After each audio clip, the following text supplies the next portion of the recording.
Welcome to the 1000 Comics Podcast. It's your host, Matt Heath. How you doing, folks?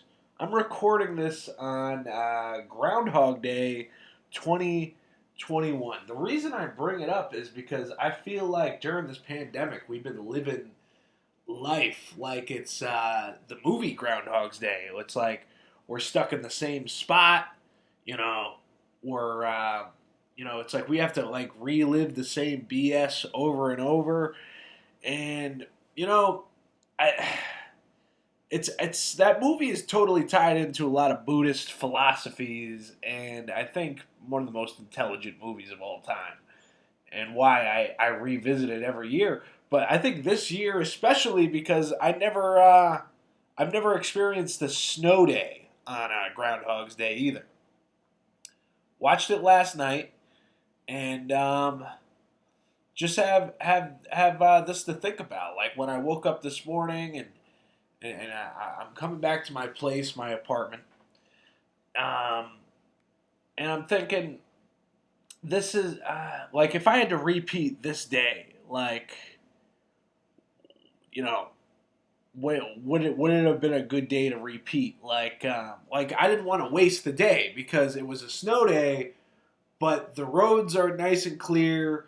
You know, the world seemed to be my oyster. So, stopped off at the pawn shop I used to work at, talked to my buddies there for a while, did a little loan with some Back to the Future cartoons like animated cells. I'm really into animated artwork that was actually in the production of things now. So made a little deal with those. And then when I got back to my apartment, I ended up pushing my neighbor Zay.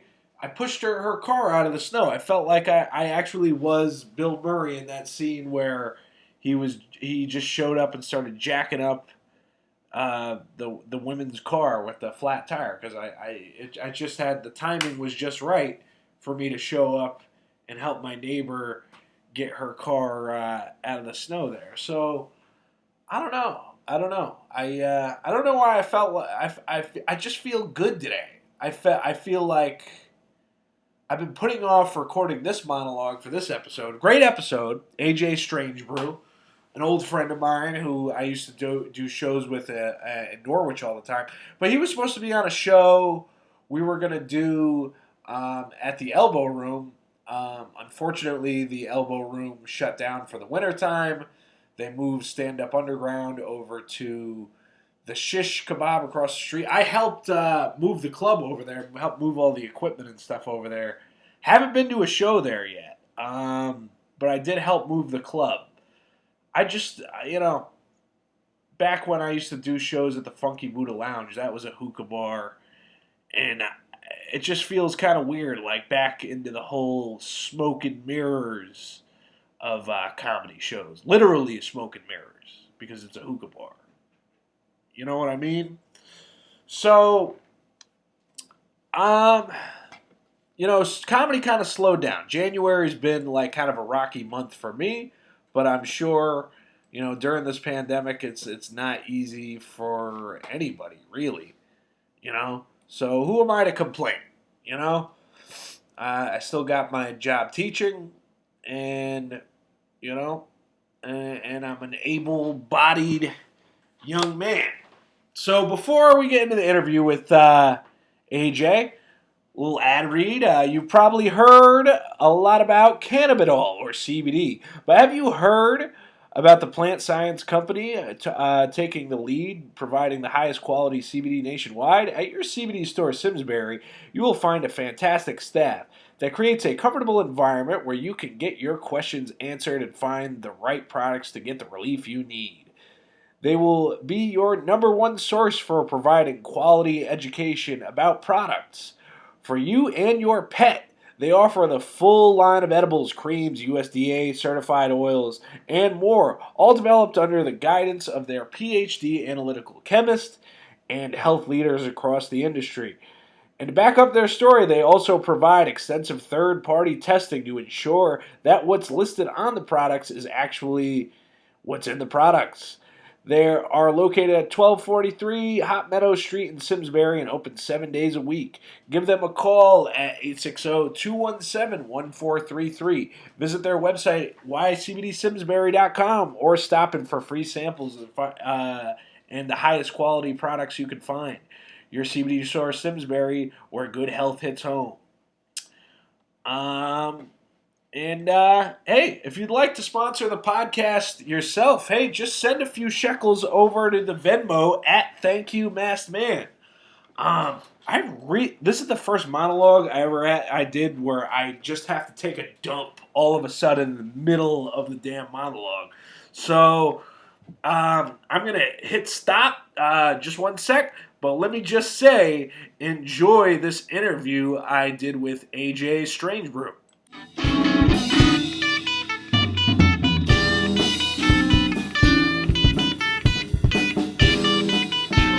Welcome to the 1000 Comics Podcast. I'm sitting here with my guest today, AJ. Well, you used to have the stage name AJ Strangebrew. I still always perform as that. The reason why I started doing that, believe it or not, was because my daughter would get embarrassed because I'm an insult comic, so she would get embarrassed when her friends would actually hear anything that I did, and her friends would be like, "Oh my God, I can't believe how mean your dad is." And so she wanted me to have a stage name, so I took her mom's maiden name. Of course, the origin of your stage name is you used to run. Technically you didn't work there. No, you just ran the comedy shows at Strangebrew in Norwich, Connecticut. Yeah, all I did was book comedy. I went there with an idea. I told them, "Hey, I'm not going to charge you anything. I don't want any money from you. Give me drinks for the comics. We'll take care of their drinking and anything off the door. I will take care of to use to give them cash. So for the headliners, I would pay them in cash and try to get some gas money for whoever's on the show and give them drink tickets, and it never cost the bar anything. And I did that in like 4 or 5 different places. The Harp and Dragon, Pistol Pete's, and... Wait, were you the original person that ran Pistol Pete's? I created the one at Pistol Pete, and then I gave it to Jeff Wade. Really? Yeah. And it doesn't just seem like it's like a fish to water, like it was the perfect spot for Jeff Wade? Exactly. And when I passed it on, as you know, you can't find a better person than Jeff Wade. Yeah. He's basically Connecticut's own Larry the Cable Guy. Right. But he's one of the best human beings on the planet, which kills me because being an insult comic, I really would like to have something horrible to say about him. But he's just that nice of a guy. Well, you know something? I have nothing horrible to say about you, sir. You have always been one of my favorite people in the Connecticut comedy scene. And I know I try to put everybody on a pedestal and in this 1000 comics realm of entertainment here, but just from what you did originally, which was when I was new to the scene, it's like there wasn't many bookers paying at all, so getting paid in drink tickets was a big deal to me back then, at least.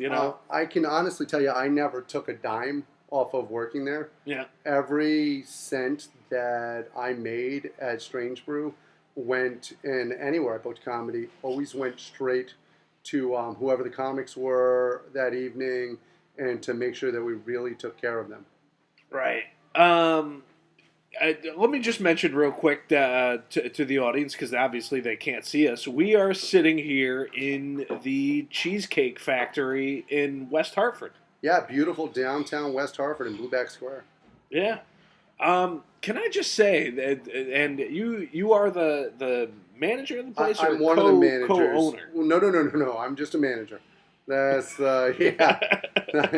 I don't need that kind of responsibility. That's no. There's a GM, and then there's the rest of us restaurant managers that take care of business. Can I just say this is like the Shambhala of cheesecake factories? I don't know who designed this. It's pretty much the craziest design I think you can actually imagine.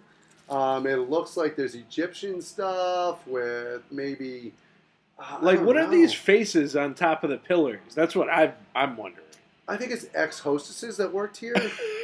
I think that once they're done or once they're past their prime, we put old pictures of when they used to look relatively good. And yeah. More likely Cleopatra, though. Cleopatra. I would think. Well, no? some of the girls that work here look like they could have served with Cleopatra. So Okay. it's unfortunately it's not.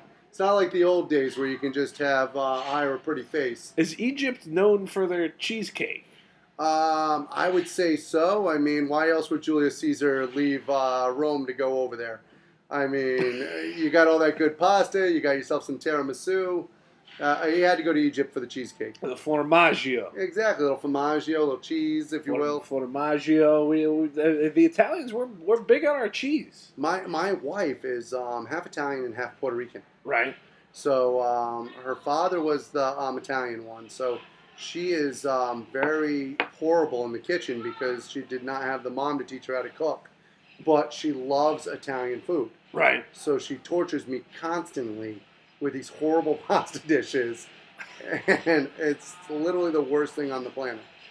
I can say that because luckily I know she'll never listen to this. Your wife is not too fond of your comedy? My wife thinks that I am the least funniest person on the planet. She tells people all the time, she's like, why do you encourage him? He's just mean. There's no reason. He goes up there, he talks trash on people, he's just a bastard. Well, I don't think I've ever heard your impression of your wife. She loves my impersonation of her. And so I make her sound like my Jewish grandmother. It's fantastic. That's like, you're giving me a goiter? Why would you do this to me? I'm getting verklempt. It sounds more like Gilbert Godfrey. Yeah. If you've never seen my grandmother, they look alike. And so, don't get me wrong, Gilbert Godfrey, one of the manliest men on the planet, but nowhere near the facial hair of my grandmother. Mm. Yeah.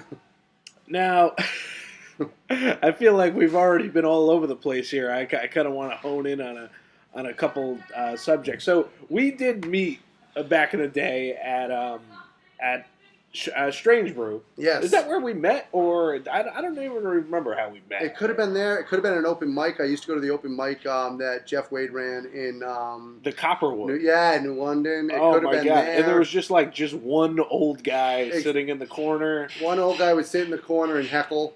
That was nice. It's like, you know Henny Youngman? I saw him in the Catskills in '54. You're not him. Sorry, I go off on tangents. Now I'm worried that old guy, the one audience member of the Copperwood, was taken out by COVID. We have a better chance of him listening to this than my wife, so it's not bad. He's going to be tuning in. He's going to be like, Jeff, I told you these bastards weren't funny. I told you, now they're picking on us. I mean, Copperwood, the middle of the ghetto. How dare they? It was literally across the street from where I used to work at the pawn shop, Yankee Peddler. Oh my God! And next to a comic book store I'm quite fond of. Yes, well, we could have met in either one of those. That's the Lord knows with the amount of ex-wives that I have, I need to peddle enough stuff. So, anyways, Strange. You know what I loved about Strangebrew was all the albums on the walls there. Dude, they had so many albums and none of them went together. You would see like freaking Hanson next to the Beatles' White Album. Yeah. And there was no theme whatsoever to the albums. It's just like somebody said, what record you got? I'll put one here, I'll put one here. Without actually looking for a theme at all. Well, and you mentioned it earlier before we started recording that I had Caesar Ostrowski on the show. We were talking about Strangebrew and like we were talking about did it survive the COVID? Is it still around? It's moved. It's in a different part in Norwich. They moved to a place where it's a little more kid friendly, so that they could actually try to build up more of a less crackhead clientele. That was the great thing about Strange Brew Pub is you never knew who was going to stop in. You would get some people that looked like they came from a Klan meeting sitting next to like Flavor Flav. Yeah, absolutely phenomenal cast of characters in there to do comedy for. It was interesting to say the least. Oh, but the good thing was I was able to bring in comics from all different styles because in the same evening they could all hit with the crowd because there were so many different people in the crowd. Right. So it was kind of a nice place for comics to come. I mean, it wasn't the largest crowd, It was honestly one of the only places I could get my older brother and his friends to come watch me do comedy because I remember specifically they would go for the billiards and stay for the comedy. Exactly, and it was a place where you could play pool and then come and see a little show. And the most I ever charged was like $10 for the cover charge. So you're able to come in, you get to see top-notch comics. I mean, I know you guys talked about Artie Robb on the Caesar podcast, and obviously we all have Artie Robb stories. But I would have him come in and headline. I'd have Pat Oates come in and headline. We would have just a good cast of characters who all got along. Mm-hmm. Really, if you came and you didn't behave and you didn't get along with every other comic on the show, you weren't welcome back. So there was no animosity on the show. You know, it's funny you should mention that because I remember one time specifically, Derek Santos, like right after he lost on America's Got Talent, and you booked him as a headliner. Yeah. And then like right before he came and did the show, he like basically shit on the show on Facebook. Yes. And then I don't even like I feel like he had like a panic attack like that day or something on stage. Well, I brought him in because, people love America's Got Talent. They're going to come. They're going to see somebody who's performed on it. And I give everybody the benefit of the doubt. I don't really care what other comics say. I don't care what other people say. Until I see how you behave, you've got a clean slate with me. And he didn't behave, so he didn't come back. You say I got a clean slate with you, like some of that past stuff is forgiven. Yeah, some people are a little iffy. I mean, if you killed your family, or I don't know, maybe you marched on the Capitol building, I probably won't bring you in. But sometimes you got to give people the benefit of the doubt. And they're just little things because sometimes two people just don't get along. Right. But hey. What are you going to do? You got to give people a chance. Oh, yeah, totally. At least that's my strategy. But to me, I never understood people not getting along. There are people that we've worked with.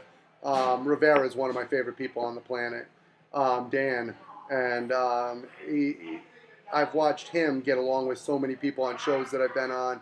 And every cast of character that comes through, I learned a lot from that. You guys talked about Joker's Wild. Yeah. Joker's Wild was a place that could be very testy at times because of the amount of people that were coming to Central Connecticut, to New Haven. You didn't always get people that get along. Obviously, we saw the different booking styles because you had Pat Oates booking at one point. You had, you remember Vinny Beetle? Oh, yeah. He was booking at one point. And depending upon who the booker was, sometimes the chemistry in the room. Do you have any bad blood with Vinny? A lot of people don't get along with Vinny. Vinny's never done anything with me. I just find him to be a little bit, and I know not everybody. You just got to be smart enough never to lend him money. Well, that's what I was going to say. I find in this lifetime, and this is just something that I learned from that crazy old grandmother, is if you don't give the animal your hand to feed them, then they can't bite it off. Mm. And that's kind of how I always treated Vinny, was keep him at arm's length because it's awful hard to steal your wallet if it's in your front pocket. Mm-hmm. Really? My dad always told me never to keep my wallet in my front pocket because it's like pickpockets. If you could actually feel like the wallet brush against your ass, like you wouldn't be able to feel it come out of your front pocket. See, my dad always told me keep your wallet in your front because it'll actually make the girls think you're much more endowed there. And you have a much better chance for getting. Well, we didn't really have that problem in my family. If you've ever met good genes. Well, the problem is my dad's 5'7" and a French Canadian. Luckily, I took after my mom. You know something that happened today? I was actually had dinner with my dad and his wife today, and he ordered Chinese food, and my dad has been a little like he does things that are like quirky. I don't want to say he's got early set Alzheimer's or anything like that, but like since he had a stroke like a couple years back, he does things that are like questionable. Wow. Now today he calls. I'm sitting with him. We're watching that show Happy. You seen that TV No, I've show? seen it. Yeah. We put it on pause so he could order the Chinese food. He's talking to the woman, and I could hear her voice on the other line, and it's almost like she's like trying to rush him off the phone. By the end of the conversation, it sounded like they were they were busy in there, Yeah. and he's like, I thought he hung up the phone, and he goes, and then like at the end of the conversation, he goes, "Don't ever talk to me like that again, you Chinese cunt." And then he puts down the phone, and we start having a conversation. And then all of a sudden, I hear someone speaking Chinese on the phone. I'm like, "Dad, you didn't hang up the phone." So, yeah, if you're gonna cut somebody out, you gotta at least hang up the phone. That's the problem. Is also it's not the same hanging up the phone now as it was when we were kids. When we were kids, you could hang up a phone with freaking authority because you actually had a phone that you could actually just slam down and people knew. Yeah. Now it's go fuck off and then beep. You know what's funny though? My dad, he still uses the house phone to make all the phone calls. Not one. Obviously, it's at least cordless. At least it has that going. But my sister, and my niece were up from Florida visiting, and my niece looks at the house phone like it's like some kind of like and it's a cordless phone. It's like it's one of the newer cordless, but still, it's like she doesn't have one in her house. Never seen one. She's still never seen it. She's like, what? Like looking at it like it's some kind of ancient relic. You know what I mean? Like it's a Sega Genesis. I just one of those things in the Smithsonian that you might never see again. That's oh my god. My daughter's 21. She's going to be 22. Right. And she's bridged basically from her life. She has bridged from things having to be large, like phones and stuff of that nature. Right. Because for whatever reason, we thought that if it's larger, certainly it'll get better reception. But she's bridged the gap from those two generations now to now where people do it to be ironic. They're like, oh, I'm going to have a cell phone the size of a laptop so that I can be ironic. And I don't understand the need for this, or if they're showing off. People walking around talking into tablets, for Christ's sakes. I don't really understand the need. What people have the need to have the nicest smartphone.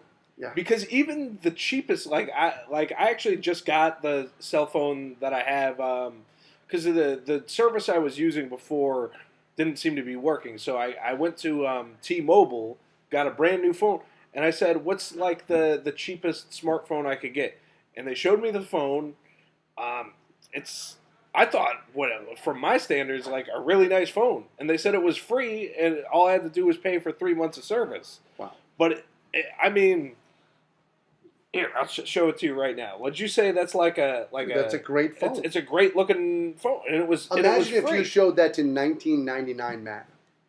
If you showed yourself that phone, exactly, it would be mind blowing. Mind blowing, right? And then they try explaining to him all the things you can do on it. But now, on the other hand, though, my high school students the kids that I teach would see something like this, and they go, "What kind of phone is that?" It's a Motorola. It's like, what? Like, why don't you have an iPhone? Because I'm not a spoiled kid. Like, well, the thing is, it's not even always kids. Think about the technology we have now. During COVID, we've been able to FaceTime with people. We've been able to have meetings around the world where you can talk to somebody in 2 seconds. You're hooked up and you're able to see them face to face. This is Jetsons-like stuff. Yeah. And people are pissed if it's like 30 seconds to connect. They're like, what the hell? What kind of equipment do you have? I was waiting for 30 seconds. And they can't believe how pissed off and the audacity that they have. I'm like, you're looking at somebody face to face in Florida. You're in Connecticut. This is just mind blowing to me. That's the disrespect that these kids have for the technology. And I don't mean to go off on a rant like I'm a 70-year-old man. Like, I can't believe these kids today. First they walk on my lawn, now they can't talk on the phone. But they really are spoiled, and I don't know. It's so strange because I felt like even when I came in here to when we met back up, when I came into the Cheesecake Factory last, and I was on a date, and I felt like it was the first time I had been in a restaurant, like just to go to a restaurant in like a couple months, and I'm like, I felt like I was doing a bit, but at the same time, I'm like so frustrated that it's like you have to have a cell phone now to be in a restaurant. You do, even here at the Cheesecake. That's what I'm saying. Yeah. No, absolutely. If you need a menu, you download the menu by hovering your phone over the menu. I've had little ladies that come in and they're like, "So how do I do this with my flip phone?" I was like, "Don't worry, honey. It'll only take a few minutes." And then I just let them sit there for a while. And then I bring them over a regular menu. And that's like, see, maybe you should get an iPhone, huh? But it's the technology that you have to have just to exist now. That's how many cars now are push button start cars. How many? We're all on key fobs now, where you don't even put the key in the frickin' ignition anymore. Right. So now you get a fuse that blows and you can't start your car, or the battery dies in your key fob. You can't start your car. You can't read the menu at the Cheesecake Factory. I had to walk here because my car wouldn't start. But you can't go after big cheesecake like that. Oh, absolutely not. It's going to be harder. That's the problem. Yeah, well, it's the government. They tell us, they're like, oh, it's hard to sanitize those menus. It's the new world order of cheesecake. Exactly. They're like, we can't let everybody have the cheesecake. We got to slow them down. The factory, the machine they were talking about in the Huxleyan Society was the Cheesecake Factory in itself. I'm pretty sure they actually had the company actually in Idiocracy, the movie, just showing people having how do I download a menu? What? We're going to get to a point where people aren't even going to read anymore. It's just going to be all audiobook menu. The cheesecake is delicious. You would love it with a nice caramel swirl. Yeah. It's funny. When I walked in, today, I'm wearing this mask, and I had no idea it was really I had no idea it was a slight at the establishment, your establishment. It says official pie taster on it, and there's a picture of a pie. And I'm like, am I trying to say something now? Like, am I going against the cheesecake? It's a little bit of a slap in the face. I mean, everybody knows we don't serve pie. We've even turned key lime from pie into cake. But you know what? We got to accept all different. There's one thing we've learned in 2020, going into 2021, is acceptance. And if we can't accept people for their differences, whether it's pie or whether it's cake, what good are we? Yeah, I feel like me wearing this pie mask into the Cheesecake Factory. It's like me wearing an Obama T-shirt to a Trump rally. In fairness, I can tell you, as somebody in my life who has spent most of my time trying to taste a little pie, I have no problem with it. That's the thing. That's what I was thinking about. It being a double entendre.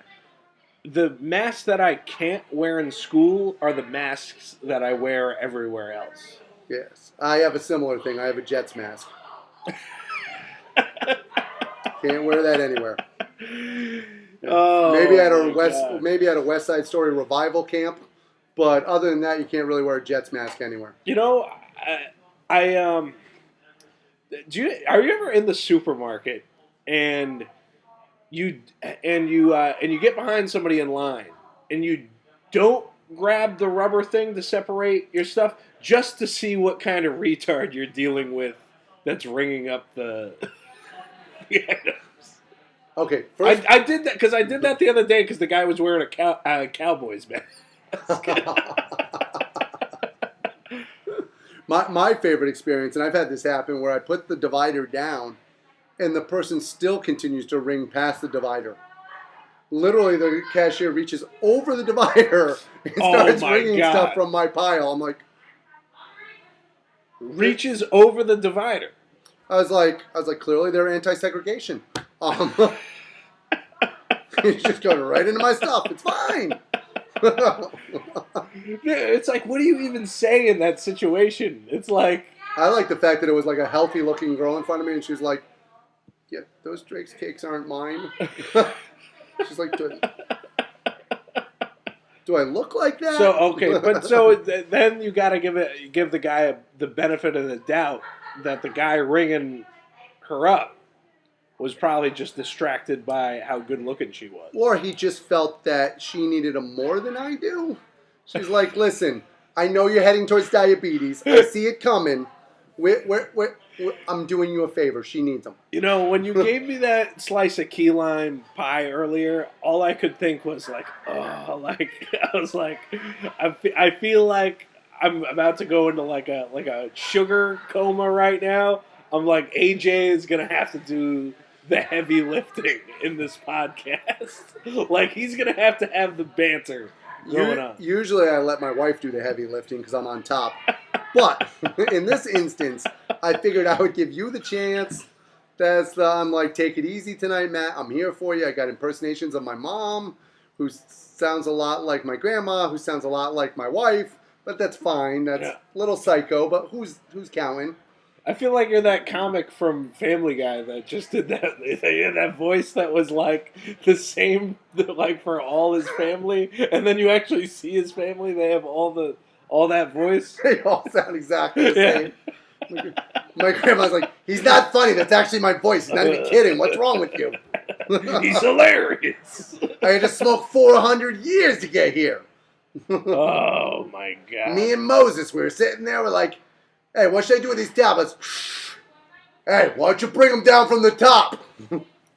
So Moses humor for you. Sorry. So let's talk a little bit about your podcast.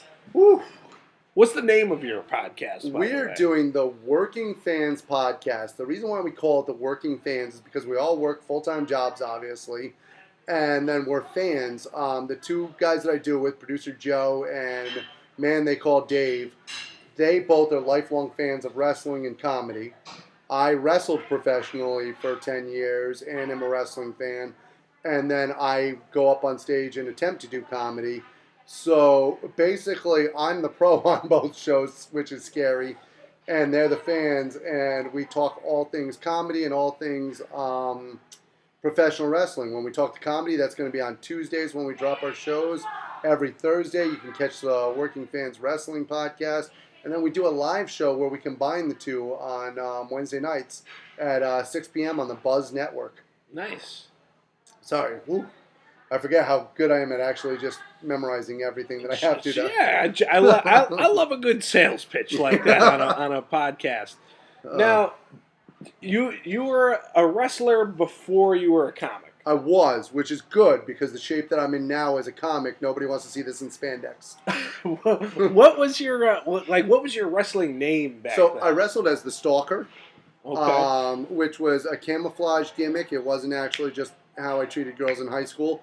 It was a camouflage gimmick where I would show up to the match and I would wrestle basically in fatigues with my wrestling boots and then like black face paint or stuff like that. And then if I was wrestling as a good guy, I would actually wrestle. They called me Little Mr. Perfect because I wrestled in a place called Plant City Wrestling where they had the worst gimmicks ever. So they had like Little Mr. Perfect, the Stinger, the Get Hit Man. They would basically take every WWE name or WWF name that you could think of and just add something to it so that they couldn't get in trouble for merchandising. Really? Yeah, it was absolutely ridiculous. But they would dress up almost exactly like the person they were supposed to be. And right down to like the Get Hit Man would come out in the pink and black tights and it was the biggest ripoff ever. But people would come and they would watch. We would wrestle at places like flea markets and high schools. So a lot like comedy. Now, a lot of like wrestlers switch to comedy. Why do you think that is? It's very similar to cutting promos. So when you cut a promo in wrestling, if you ever, I'm going to be on your show coming up. I'm going to be on the Lenny Bruce Memorial Show the 28th of January.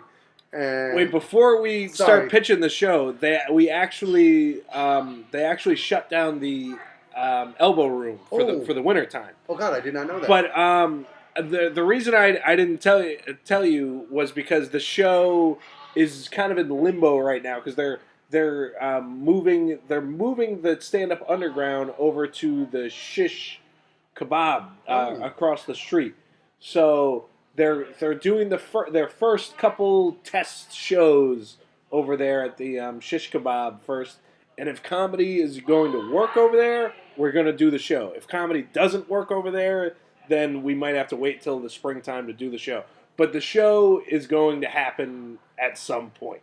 Absolutely. And when it does happen, it's going to be a close show. But if you come and check out that show where it happens, when it happens, and if it happens, or when it happens. When it happens. If you come and check out the show, you'll see that being an insult comic, I literally am cutting promos on the audience. Right. First, I cut a promo on myself. I make fun of myself for a little bit so that, so that people will laugh around. Because I'm a tall guy. I'm a big guy. And about just under 300 pounds. And if I don't make fun of myself first, then it's just me bullying people. But if I make jokes about myself first and people laugh at me, then it's all sharing a laugh together and joking around and having a good time. Right. So that's my little technique to doing it. Now, I don't know if it's fair for me to call myself an insult comic. Pat Oates once described my comedy as, I'm not sure what just happened, but people laughed. So I'm not sure how exactly to describe what I do. I always thought of you as like a dad joke kind of comic. Sure, I will do some dad jokes in there. I like to banter back and forth with people. I will joke around a little bit. I'm certainly not Bill Cosby. We used to talk about Jim Gaffigan a lot, too much in fact. I like Gaffigan's pacing. I don't think my style's exactly, like his because he's funny. But I do like his pacing. I like his observation. I'm a huge observationalist. I love to, the crowd work. Crowd work comes down to being able to observe the crowd while you're actually still up on stage. Mm-hmm. And I pay attention the whole show. I'm actually looking for things that happen during the show and how the crowd reacts to things and what they're doing throughout the whole show so that I can actually joke about and pick on those things while I'm up there. Yeah, something? I feel like there's so many comedians that they want to be, well, it's like they know to be observational when they're out in the world and putting together their set, but forget to be observational when they're in the room and on stage. To me, that's the most important thing, and you see that a lot in professional wrestling, and this is where the tie-in is going to come. When you're talking to a crowd in professional wrestling, when you're cutting a promo, you don't want to cut the same promo if you're in Boise as you would say you're in St. Petersburg, Florida, or something like that, because the crowds aren't the same crowds. So if you tell the same joke and you see you're struggling because your jokes aren't quite hitting in front of one crowd, why would you continue to tell the same jokes if you're not in the same area?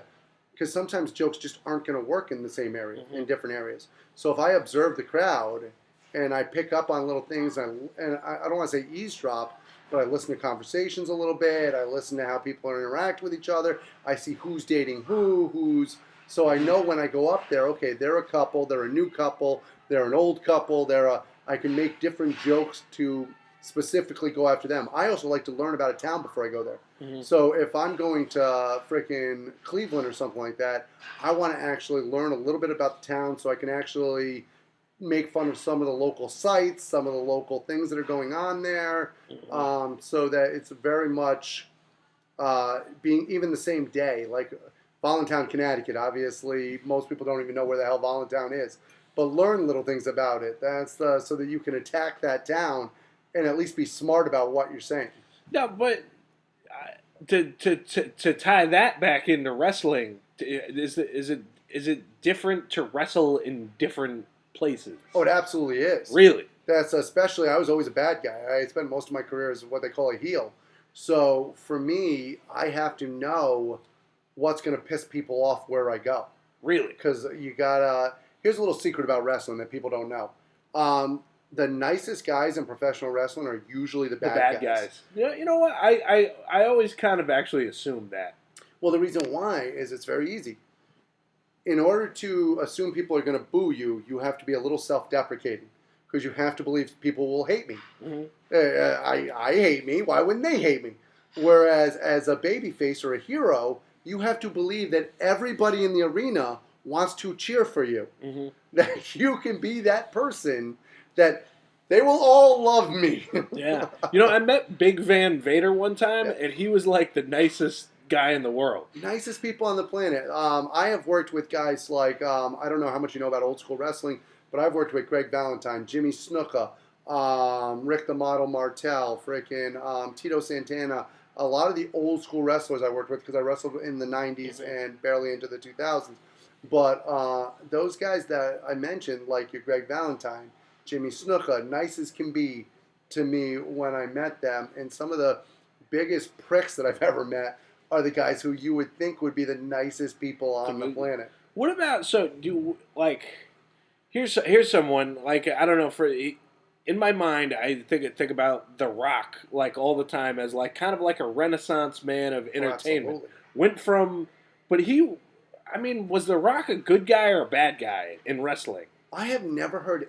Well, he went back. No, I mean as a character. As a character, he went back and forth, but he started off. They were going to push him as a babyface when he started off his career, right? And because they tried to make him such a over the top good guy, the fans just booed him.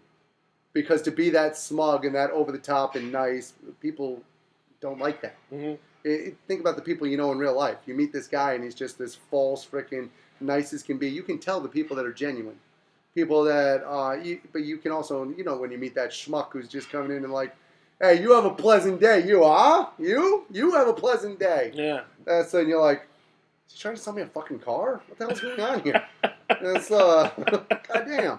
And I'll be honest with you, having the 21-year-old daughter, if a guy shows up and he wants to date my daughter, which, by the way, don't. But if he shows up and he wants to date my daughter, if he's too nice, I'm like, all right, this motherfucker's trying to cover something up. So he's either got skeletons in his closet, there's some girl in a freaking, like, what is it, the freaking Grey movies there, the 50 Shades of Grey. Like, is there, like, a middle ground when it comes to trying to, like, date a guy's daughter? Because would you rather him be, like, a guy that, just shows up and says, hey, what's up, AJ? What's in the fridge? No, you always want to be respectful. Don't get me wrong, but you should be respectful with a little bit of nervousness. Right. Whereas if you come in and you're over the top nice and you can tell that the guy's confident as can be, it's like, I know that this guy's going to think I'm the nicest guy in the world because look at this act I'm putting on. There should be sweaty palms. There should be, you know how it is. You've showed up. I mean, I met your lovely girlfriend. That's a very nice woman. I'm sure when you went to meet the family the first time, you were a little nervous, a little sweaty palmed. Well, I mean, I will say this: when I was a kid, like I was really nervous when like. Oh, it's a little different now. Yeah. It's different now because it's like, Yeah. Well, now I just try and date girls that their parents are dead. It makes it a lot easier. I was trying to say that. No, it's fine. That's the now. I'm like, well, there's two things I look for: are you a single parent, or are your parents dead? If you're a single parent, I know you're going to try real hard, and if your parents are dead, I don't have to worry about meeting them. You really don't have to worry about anything when the girl's parents are dead. No, you don't. They're not sending anybody for you. I mean, I was nervous because my like I said, my wife's Italian and half Puerto Rican, so I didn't know if I was gonna get freaking. That's pretty much like the worst combination when it comes to like. Just speaking from experience, my mother is Italian, but she was raised in Puerto Rico. So like, I just know you're not in for like one of the first. The family comes as a package in that kind of deal. It's a package deal. Well, one of the first things we went to was there's this thing called I don't know if you're familiar with the Ponti's Club in Waterbury. No. So it's an old-fashioned Italian club where they all come from the same area of Italy and they've all come over here and they're successful now. So we go to this fair that she's holding there, or they're holding there, and I have to meet her family there. And it was interesting because I go in to meet her family. And the first thing is you got all the Italian people that you meet there at the Ponti's Club, and that's just straight out of The Sopranos, quite frankly. But the hard part was the amount of them there were, because being half Puerto Rican, she had like 20 people in the car, and they all freaking come piling out, and I'm like, what the hell's going on here? And it definitely makes you a little more nervous than, I mean, don't get me wrong, they were all about maybe 4'11" at the tallest. And the food was probably amazing. Oh, the food was incredible. They do everything for you. What's it called? The pizzelle, where they actually make like the little doughboy with the sauce, and it's like a little miniature pizza. So pizzelle, and then the fried calamari, the freaking prosciutto everywhere. They had a fun little activity. And this I ended up joining. This is how I really made the family happy. They saw me being the big guy that I am. They have a contest every year where they grease a pole, put a freaking thing of prosciutto up at the top, and whichever team can get up the pole to the prosciutto gets to keep the prosciutto. I've never heard of this. This is like Italian Festivus? I've never heard of it. I'm telling you. And it might just be that section of Italy, but literally it's a greased pole, and all of a sudden her family's all taking their shirts off. They're down to like their boxers. And they're like, all right, you're going to be the bottom. What are you, like 6'2", 6'3"? We're going to climb up you to get to the pole. Next thing I know, I got greasy guys climbing up my back. I got freaking, look like something out of the worst porn ever. I wish it was. I wish it was. I've come from an Italian family. I've been to Italy for an entire summer. I've never heard of this. This is somebody watching this video is going to have been at the sounded like Festival. they've combined some kind of Italian like an Italian what's the word for it? Anyways, tradition, yeah. and combined it with Festivus. I don't know who came up with this one. Maybe it's like I said, the town that they come from is this third world country town. It's called Ponta, something like that. That's I'm a Jewish kid from Florida. What the hell do I know about saying Ponta de Leof? That's but I was gonna say it's just like this is what goes on in Sardinia. Like it's like it's the island on the side. Like no one knows what happens there. But I when I tell you this, everybody at the festival would stop to watch this. Yeah, of course. Who wouldn't? I almost felt like I was back at the Roman Coliseum. I don't know if it's the best pulled prank I've ever seen. Where they were like, when you said it was like greasy, it's like now I'm starting to like back to Family Guy, the greased up deaf guy.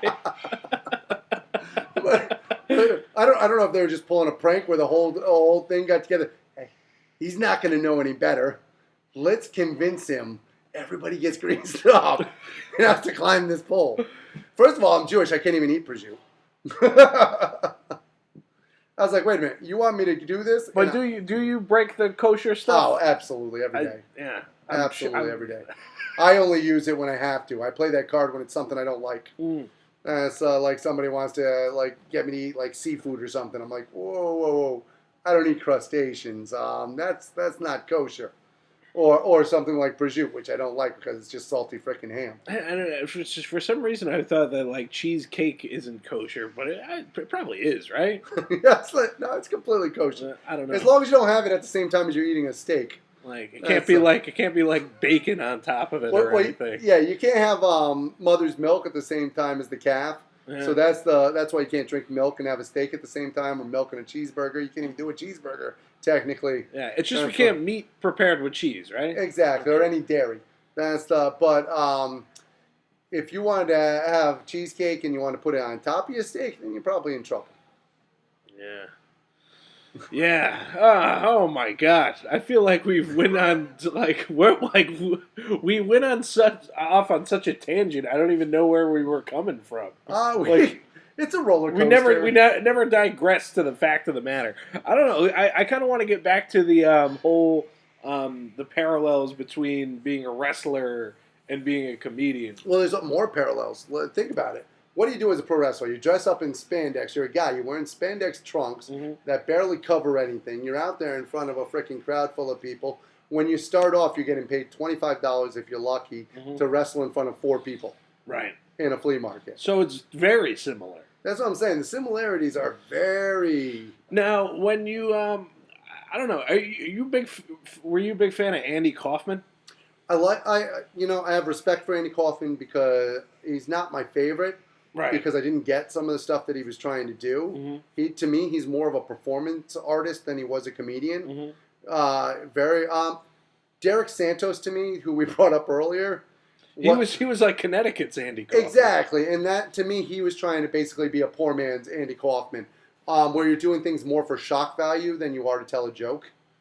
And it's not that there's not a place for that. There is. There's a place for everything that you want to try to do. As I think Santos at least like had jokes with punchlines and everything. He wasn't just like trying to do things that was like. Well, it depends, because you would get two different versions. You would get the Santos who would eventually morph into the guy who had punchlines and stuff like that. But around the America's Got Talent time, he was trying to be that character that he was on TV. Mm-hmm. And I think that that character worked fine in a short burst on TV because it was almost like watching almost like a freak show or something. And that's why Andy Kaufman worked. Mm-hmm. And then he did the stuff like the women wrestling women. That's where I was trying to go. Yeah. The wrestling specifically. What did you think of that? Like, I mean, especially as like someone who's like done both. And then it's like, do you get it, or is that like going too far? Wrestling women, like, well, there's a place for it, and believe it or not, even today, there's intergender wrestling. Right. There are organizations out there where they go out and they have intergender wrestling. They do try to keep it so it's basically a size bracket where it's more people that are similar sized wrestling each other. Right. Because let's face it, sometimes it would look ridiculous if you had 6'10" Undertaker come out and he's wrestling freaking 5'4" lady from wherever. It would look a little ridiculous. Mm-hmm. Andy Kaufman, when he did it, he wrestled girls that a lot of times were bigger than him. Mm-hmm. He would wrestle like 300-pound women. Mm-hmm. And that was the running joke when he wrestled Lawler eventually was, oh, I can wrestle you, Jerry Lawler. I've wrestled women that are bigger than you. Mm-hmm. And I'm not a big fan of that. And the reason why I'm not a big fan of it is not because of what was happening, because I think it's important these days, especially in wrestling, for women to get an equal share. I don't joke around about the fact that I'm a firm believer in equality. I don't care what color you are. I don't care what gender you are. I don't care about any of that crap. You be you. You do your thing. And clearly, from a few minutes ago, seeing you working with your employees here at the Cheesecake, you seem just like a beloved guy here. Yeah, which is weird because I don't like any of them.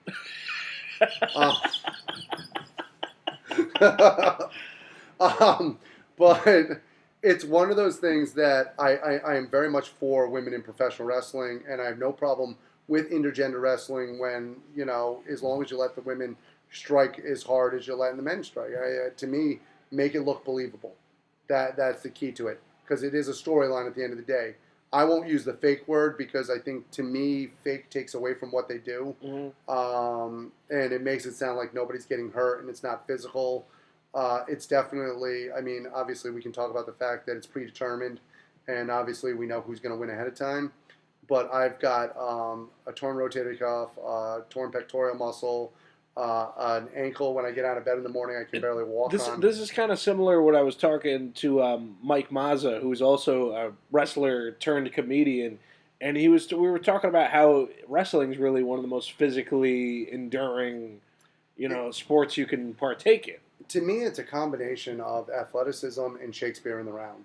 And I know that sounds weird, yeah, but think about it. You're doing theater in front of people, basically, where they can see all sides. You have to be able to tell a story. Now, when you say Shakespeare, I kind of wish they wrestlers actually were doing Shakespeare. How entertaining would that be? Yeah, that would be friggin' entertaining. Can you imagine Midsummer's Night or Hamlet? Hamlet in a wrestling ring? Absolutely. These days you've got multiple generations where people basically. We have Dwayne The Rock Johnson. Imagine Dwayne The Rock Johnson playing Hamlet in a wrestling ring, like that kind of. Yeah. To pin or not to pin? Perhaps I should submit thee. Yes, I get you. Okay. I think we can do this. That's the. When I was in college, I went to UConn. My minor was in theater, and not musical theater because I have this voice, but it was I did dramatic and I did comedic theater in school, and it gave me a little bit of a pre-base to what I was going to do as a wrestler. and it made me be more expressive with my face, more expressive to the All the world's a ring. exactly. all, all the world's a ring, brother. Don't make Hulk Hogan feed you his thermos. But it's one of those things where, in pro wrestling, you don't just tell a story, though. The difference is you don't just tell a story with your words. Mm-mm. You can, in a truly great play, you get into it, and your words just can capture people. In wrestling, you have to be able to do it with the physicality of your body. So knowing how to use your facial expressions with the crowd, how to make somebody believe, because a truly good, you can go into a wrestling match and you believe that I know every match in here is predetermined. I know that I'm going to see something fake here, or I'm going to see something that isn't right. But a truly good wrestling match, after the match, you're like, after the card, you're like, well, I know this match was the shits. I know this match was shits. But did you see what that one guy did to that other guy? Can you believe those two really freaking hit each other like that? And that's where the magic of wrestling happens. And it's the same thing in movies. How many times when you go to watch a movie, we know movies are predetermined. We know Captain America. It's all about getting lost in the experience, right? Exactly. It's like if you it's the same thing. I guess wrestling is the same thing as watching a stand-up comedian. At the end of the day, if what you watched for an hour made you forget about the rest of the world, and there's nothing else but that performer or those performers, like that's really what it's all about at the end of the day, right? One of the most important things that I believe we need in the world right now is to have the ability to laugh. With everything that's going on right now, everything is so serious. People are penned up. People are freaking not getting out. They're emotional. They're filled with anxiety. And one thing that we're forgetting to do is to be able to laugh, not just at others, but at ourselves. And something that comedy does, and Robin Williams was great at this, getting people to laugh at ourselves, even if we have to make fun of our own anxieties, make fun of our own cultures, our own. There has to be a time where you are able to just look and just let it go and laugh and feel good. Mm-hmm. And when do you feel better than on a really great comedy show? Now, if you go from going from wrestler to comedian, do you see that's like the only path you can take? And if it's other than that, you're Mickey Rourke in the wrestler. A lot of people don't know when. Well, a lot of people don't know when to stop, and it becomes almost full circle. And it happens in comedy also. How many times do you see the guys who are on their way up and they struggle at the beginning? And like we talked about before, you start off, you're wrestling in front of a few people in your spandex, $25 for gas, and you're doing great. How many times have we seen great comics who start off that way? Next thing you know, they hit a rise, and they hit a target audience, and they're hot for a year, 2 years, 3 years. And then all of a sudden, you're like, where did Dane Cook go? Yeah. I was just thinking about that, too. I was thinking Dane Cook specifically, because it was too much fame too early. Yeah. I think he's the perfect example of it. And the problem is, at that point, it's similar to music, too. How many bands out there, you had the station fire years ago that happened in Warwick, and the band that was playing there was Great White at that point. Well, Great White was huge in the frickin' 80s. I mean, you're talking about playing stadiums with freaking 20, 30,000 people in them. And now you've got a fire where 200 people die because you're trying to use the same pyrotechnics in a venue for 200 people instead of 20,000 people. What's unfortunate, though, is the biggest audience I've ever performed for is 200 people. Yeah. And then it's like the rest of your career is trying to get back to that. And that's what happens in professional wrestling. Once you've had the rush of the crowd, what are we most addicted to other than cocaine as comics? We're most addicted to that one person laughing. If you're at a show, you can have the worst set going on, but if you've got that one person where you've got in the palm of your hands the whole show, and they're laughing along, and they come up to you at the end, and they want to buy that CD, yeah, for weeks after that, we'll think about, hey, well, I could have done this, I could have done that. But we're also going to think about that laugh because we're chasing that laugh every night. Mm-hmm. And so it's no different than chasing any other drug on the planet. And I know the show that is going to be coming up that we're talking about Lenny Bruce is about sobriety. And I don't drink. I don't do drugs. Most people think that I do both because of the way I talk. It's either that or Down syndrome. But it's one of those things that, similar to any other addiction on the planet, we chase it. We chase that one more laugh. We chase that crowd being in awe that we could do that physical feat as a wrestler, that I could take that bump, that I could get my ass kicked and handed to me and still be walking at the end of the night like a superhero. I've been slammed on my head. I've been slammed on my back. Hell, I've dove in over the top ropes onto people knowing that gravity's eventually going to pull me back down to that concrete down below. Mm-hmm. And it's all chasing that one more applause, that one more laugh, that one more moment. I'm actually training right now trying to get back in shape. I'm down from 330, which is the heaviest I've ever been. And right now I weighed in today at 275. And I'm trying to get back in shape because I want to try to get back in the ring one more time because my daughter never got to see me wrestle. And I want to hear that crowd one more time. So with my bad knees and my bad ankle and my damn, so you really are going to be like Mickey Rourke. I am going to get in that ring one more time before the good Lord comes and gets me. That's I'm going to get in that ring one more time. When did you decide on this? I decided last year, and it's a fight. Once again, luckily my wife doesn't listen, so she won't give me a hard time about it. But I've got to prove to myself at 45 years old, I'll be 45 in June, I've got to prove to myself that I can do it one more time. Otherwise, I will not be able to rest. Now, here's the problem. I say that I need to be able to do it one more time. When I do it that one more time, I'm going to need to do it again after that. Yeah. Same thing with being on stage. We can take time off as comics. What's the longest stretch you've ever taken off as a comic? Since I started doing it, it couldn't have been more than a year. But you walked away for a year. You probably thought to yourself during that time, I'm good. Probably 9 months is probably the longest I've ever taken off.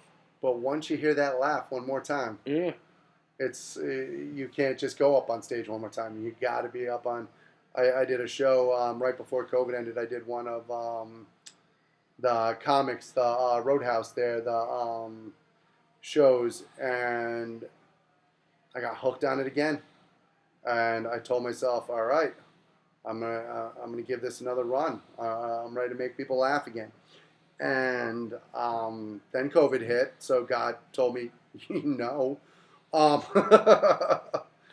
And now you come sauntering into my restaurant and give me this great opportunity to be here on this awesome podcast, which, by the way, you guys have to tune in and listen to this as much as possible because Matt's killing it.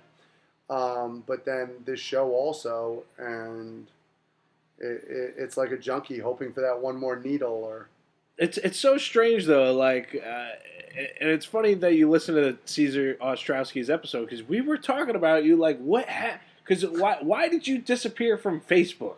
So I disappeared because to me, I felt like I had let people down a little bit. Really? I loved booking the comedy, and I set up places to book the comedy, and I just wanted people to have somewhere where they could go, try new material, a safe place for them to be able to be comics.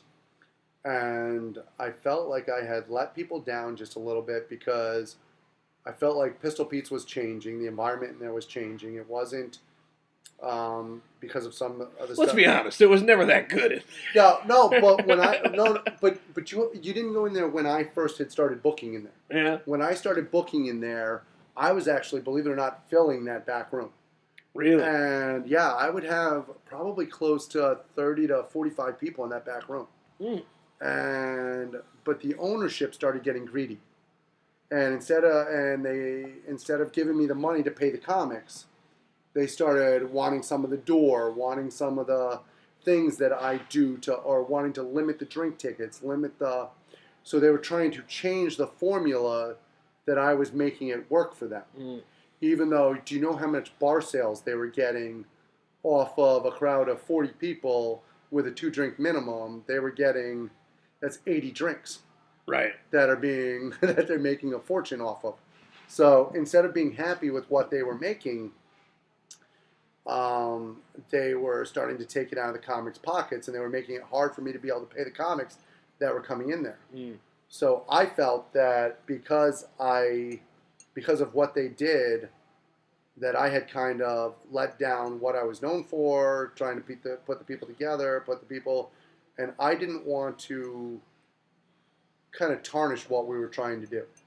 And I know that sounds naive and silly, but I like most comics, I can be a little depressive when I'm not on stage. Right. So I kind of took it a little hard. And I got rid of everything, not because I wanted to just not talk to the comics, but because I just didn't want to, I don't know. Like I said, I felt bad. I felt horrible about it. Well, don't feel bad, man. You're still. I think you're still beloved among the some of the original Connecticut I can guys. I can tell you all the comics that used to come in and work with us. I absolutely loved all of them. Even some of the ones that I worked with in other places that didn't necessarily come into where I was promoting. I heard you talking about Dr. John. And Dr. J. Dr. Yeah. J. Yeah. That's Dr. J was one of my favorite people on the planet. And just nice, make people laugh, come in, good for the room, good for everybody that he was. I heard you guys talking about the stickers and and certain people just had good, warm feelings with them and those were the guys that I booked. I booked people who were going to want to actually be a part of that positive crowd and that positive influence. And one thing I'm trying to remember. I remember I brought in albums for Strangebrew. Like I found a Strangebrew album, the one with from the Strangebrew movie what is it? Rick Moranis and what was the name of the other guy in that movie? But I remember I found the soundtrack for that to put on the wall in there, and a Bruce Willis Return of Bruno album. And they were like, let's autograph these and put them on the wall. And I autographed the Bruno album. Yeah.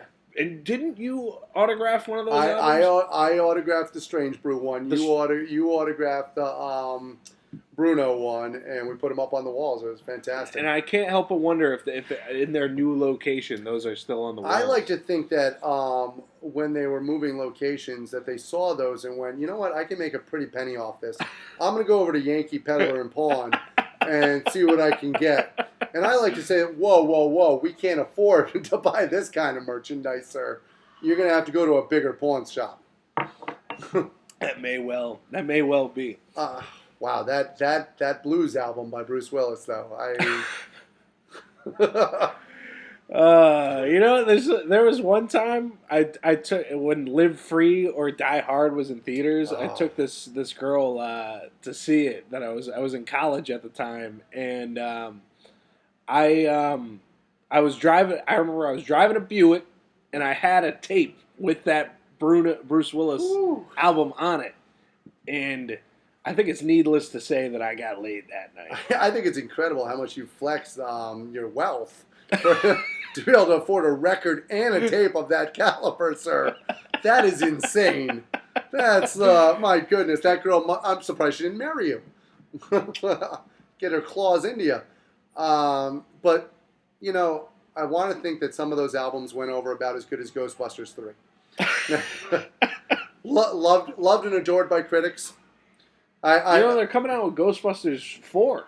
Oh, well, what else can they do? They've already killed the franchise. Yeah, but this one's going to be directed by Jason Reitman, Ivan Reitman's son. So I think this one might be resurrected. The good news is, by the time it comes out, we might be able to get the ghosts of the original cast. Oh my God! All right, is there anything you want to plug or anything before we wrap up here? So, as always, you can check me out, AJ Strangebrew. I'm always Not on Facebook anymore. I'm not actually. If you want to check us out on Facebook, we do. We have the Working Fans. It's Dave and AJ, and it's the Working Fans podcast is on Facebook. Which, by the way, we have actually friended you. Dave runs that Facebook, and he actually friended you on it. It's Dave and AJ on Okay, there. all right. He's my co-host. That's why he put his name first. Son of a bitch. You would think alphabetical order. You gotta do alphabetical. What the hell? Exactly. But you can catch me on the Working Fans podcast. We now do the comedy version on Tuesdays, which drops on all of your major platforms. Apple, Spotify, YouTube, everywhere you check out your podcast, you can find us there. We also do on Thursdays, we drop a wrestling podcast. So if you're a fan of comedy or wrestling, you can get your fix on both. We're going to have an interview coming up soon. I'm going to interview the man who interviewed me today.